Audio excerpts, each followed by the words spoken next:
ज्ञान की देवी माँ शारदा और हमारे सामने बैठे हुए समस्त गुरुजन और मंचासीन सभी शिक्षकगण, प्राचार्य जी, आप सभी को मेरा सादर प्रणाम।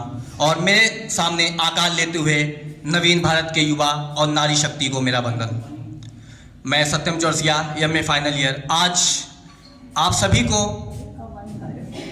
अग्रिम बधाई, शुभकामनाएं महिला दिवस की। और हम आज महिला दिवस क्यों मनाते हैं और हमारे लिए यह क्यों जरूरी है? क्योंकि हम जिस देश में रहते हैं उसे भारत माता कहते हैं। हम उस धरा पे रहते हैं जिसे धरती माता कहते हैं।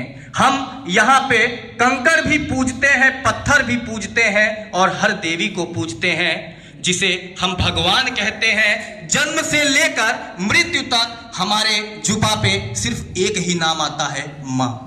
माँ। हम दुर्गा भी तुम ही हो, काली भी तुम ही हो, लक्ष्मी भी तुम ही हो, सर्व रूपा भी तुम ही हो रानी लक्ष्मी बाई, तुम ही हो दुर्गावती, तुम्हारे रूप अनेक हैं। जब जब हमारी धरा पे, हमारे धरती पे, हमारे देश में अत्याचार हुआ, तुमने किसी न किसी रूप में जन्म लेकर दुष्टों का संहार किया। हम आज वर्तमान समय में कुछ चीजें हैं हम देख रहे हैं और आज हम इतिहास के पन्नों में पढ़ते हैं कि हमें आजादी मिली और महिलाओं का भी योगदान था, बराबरी का योगदान था महिलाओं का भी, चाहे वह सामाजिक क्षेत्र में हो, चाहे वह राजनीतिक क्षेत्र में हो, चाहे वह क्रांतिकारी किसी भी क्षेत्र में हो।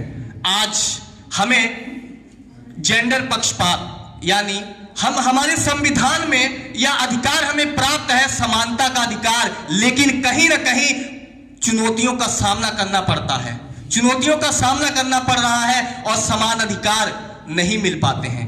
क्यों? क्योंकि हम आपकी जैसे सोच से, और आज कहते हैं कि हर परिवार में कहीं ना कहीं 75 वर्ष बाद आजादी के आज शिक्षा व्यवस्था महिलाओं को कहीं ना कहीं वंचित रखा जाता है।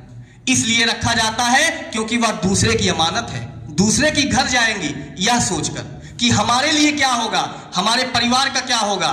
बेटे को पढ़ाने के लिए कहां से कहां भेज देते हैं, लेकिन वहीं बेटियों को भी उस अधिकार से कहीं ना कहीं कुछ परिवार, मैं सबकी बात नहीं करता हूं, कुछ परिवार ऐसे हैं जो वंचित इस मानसिकता के हैं, सोच रखते हैं। लेकिन आज हमें, जब हम यहां तक धरातल में ऑटो रिक्शा से लेकर, अभी जैसे बहन ने सुनाया कि अंतरिक्ष यान तक पहुंच गई बेटियां, आज कंधे से कंधा मिलाकर हर पुरुष, हर युवा जो है कंधे से कंधा मिलाकर हमारे पुरुषों की अपेक्षा वो आगे बढ़ रही है और देश का नाम रोशन कर रही हैं। चाहे वह पारिवारिक क्षेत्र हो, चाहे राजनीतिक क्षेत्र हो, चाहे सामाजिक हो, किसी भी क्षेत्र में हो, आज हमें उन्हें सम्मान की दृष्टि से जो अधिकार हमें प्राप्त है और जो कार्य हम कर रहे हैं उन्हें उस तरह समानता के अधिकार से हमें देखना होगा। जैसे कहते हैं कि हम बदलेंगे तो युग बदलेगा, जग बदलेगा, हम सुधरेंगे तो, यानी हम सुधरेंगे तो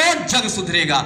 यानी और आज हमारे देश में जैसा, और आप सभी के नारी के सम्मान में चंद लाइनें। नारी है तो परिवार है, सुंदर जीवन का आधार है, नारी भी छू सकती है आकाश, बस उसे मौके की तलाश है। अब अबला नहीं रही नारी, सबला बनने की कहानी है जारी, आओ मिलकर करें उन्हें नमन जिन्होंने दिया मानवता को जीवन। जय हिंद, जय भारत।